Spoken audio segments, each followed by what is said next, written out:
Many are predicting that the worst is yet to come, which is unfortunate, said one person here.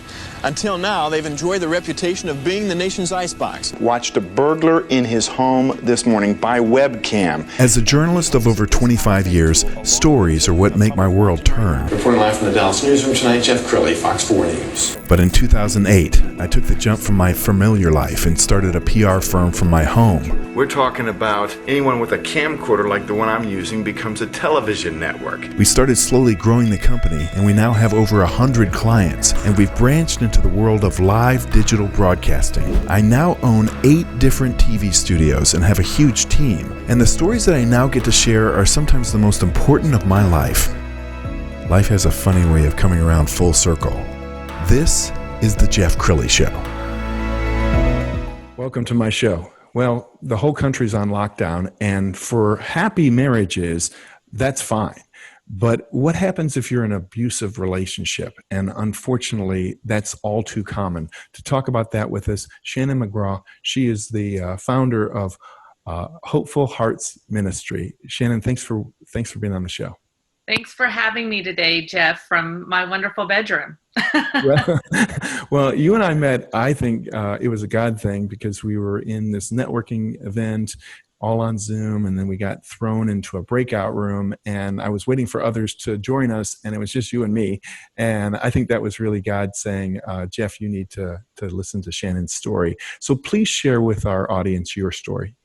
Absolutely. I'm a survivor of incest and rape, and I have written out my story in 2 books, and I was a professional speaker speaking to teenagers, specifically because I didn't want them to live out their high school years, college years with that sense of unworth and shame the way that I had. So I had this major heart for teens and was speaking, all over the world to teenagers when I was having adults, their adult chaperones, their parents come up to me and saying, you're sharing my story. I mean, I relate to your story. I understand. And I've never told anybody about the abuse that I've been through.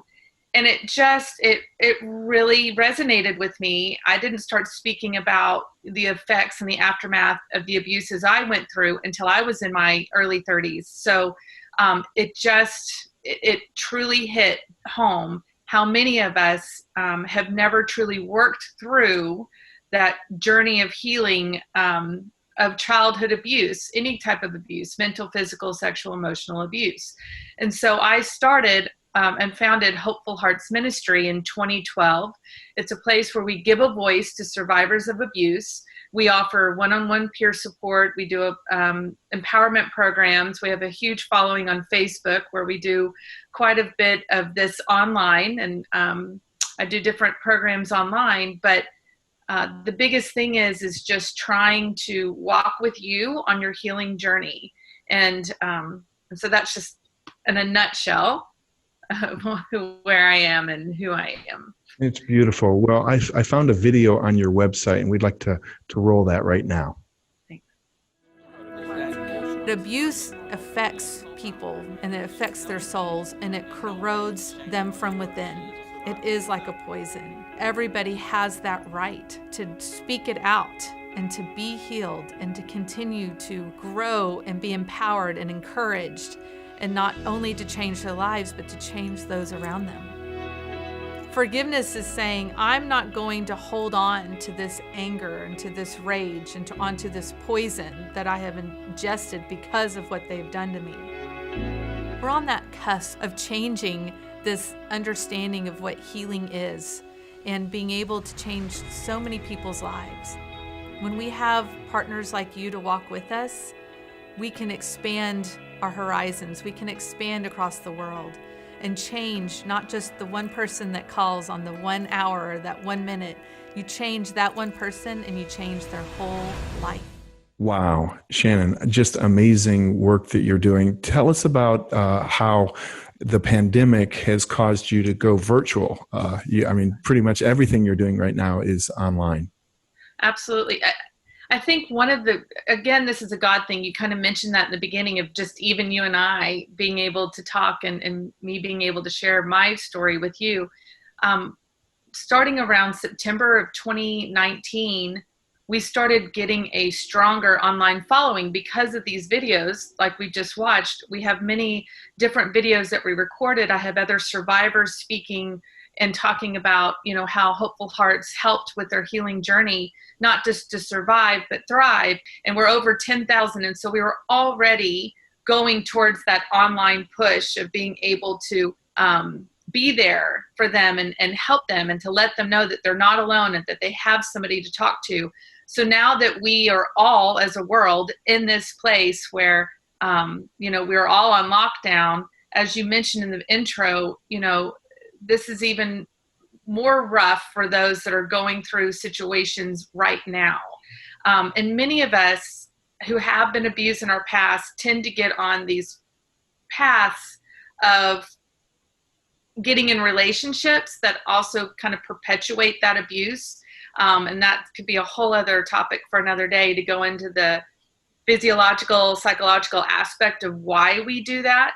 But there are those that are out there in situations, and it's women and men that could be, at home with someone who is emotionally abusive, physically abusive, in these very dire, tough situations. And so we're trying to offer our empowerment programs online just to give them an outlet, let them know that maybe they're stuck in this house, but they're not alone, virtually.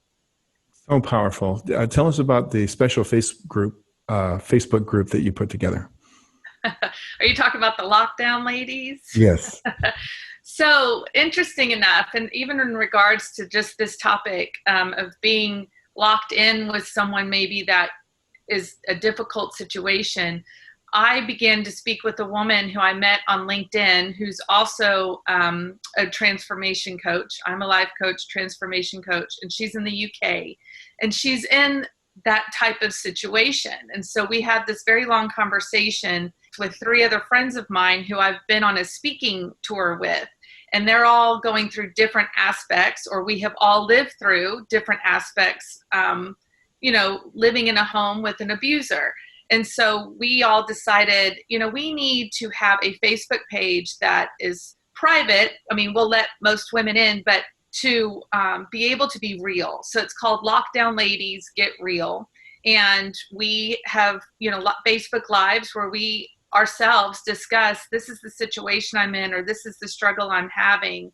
And it's become such a community where every woman is helping one another, that they're supporting one another, and you can be honest and real about, what it is that this, pandemic is doing to you, or if you've lost your job, or, whatever the case may be. So it has just become a great, great support group for all across the world. Well, it must be wonderful to feel like you're not alone, that there are others that, have a similar journey.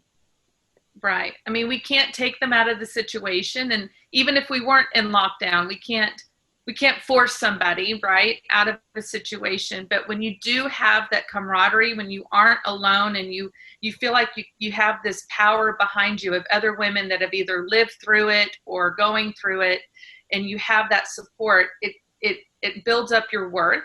It builds up that strength and gives you that courage to be able to have your voice and to be able to stick up for yourself and stand up for yourself.